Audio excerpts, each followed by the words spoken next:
they say spirits or troubled souls. They are the committed, people who committed suicide. Those terrorized souls, they will, see, it is, you can't even call them soul. It is like a broken, chaotic mirror on which the slight reflection also falls, because the reflection is universal. So, what happens to that broken pieces of mirrors? It is so restless. It tries to jump here and there, but it is not powerful enough to enter into our body and harm us. Because we already have a soul. One body cannot have two souls. So they cannot harm you. They can only be seen by you. You get frightened and be harmed. You harm yourself. They themselves have no power to harm you. Because ghosts have no powers to harm you. That is what I am talking now. Because you have 7 layers of you. Let me describe the layers. The body made out of bone, flesh, this. This is the first layer. Second layer is your breathing structure. Your breathing structure, which has a 5 action.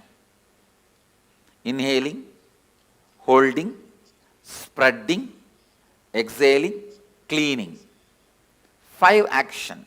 This breathing infrastructure is called second layer. Your thinking infrastructure, that is third layer. Your feeling infrastructure, emotions, that is fourth layer. The deep sleep time what you experience, the rejuvenation infrastructure, like a refuel station, that fueling station, that is the fifth layer. And the bliss, joy you experience once in a while in your life, the completion, that is the 6th layer. And the soul reflection is the 7th layer. You have 7 layers now.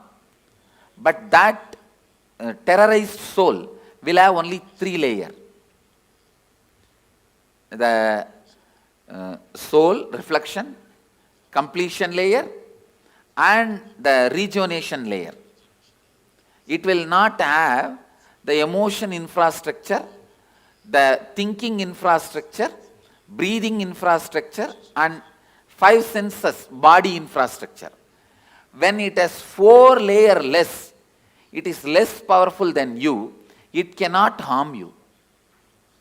It can be seen by you, perceived by you, it can be your servant, but it cannot harm you.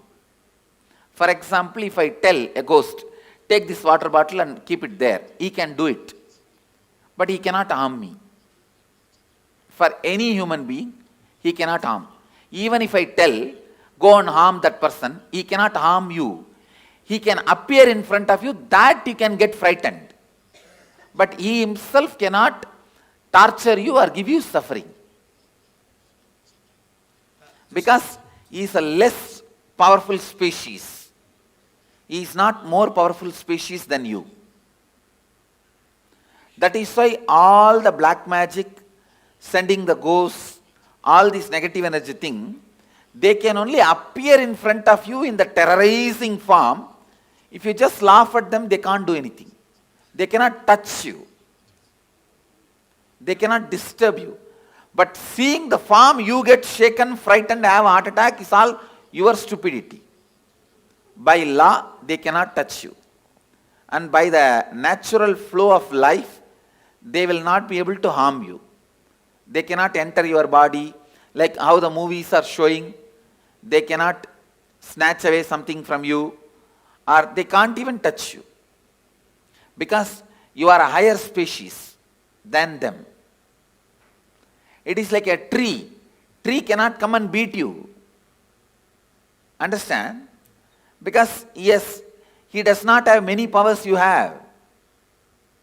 You also breathe, he also breathes. But if you run away, he cannot chase you. Many powers you have, he doesn't have. Same way, he cannot even fall on you and kill you. Only if the wind comes, he can fall. That is not out of his will. Beyond his will only he falls. Same way, a ghost is a lower level species. He cannot harm you. He cannot do anything to you. He can only be seen by you. He can only maximum request you for a help. The most maximum help you can do is giving them the shradda in some energy centers like Badri, Bodh Gaya, or a master's stomach. The food you offer to him, offer to master, directly goes as a shradda, pinda darpana, to the ghosts, and they feel they are liberated. They are given the smooth waiting lounge or the smooth passover to the next body.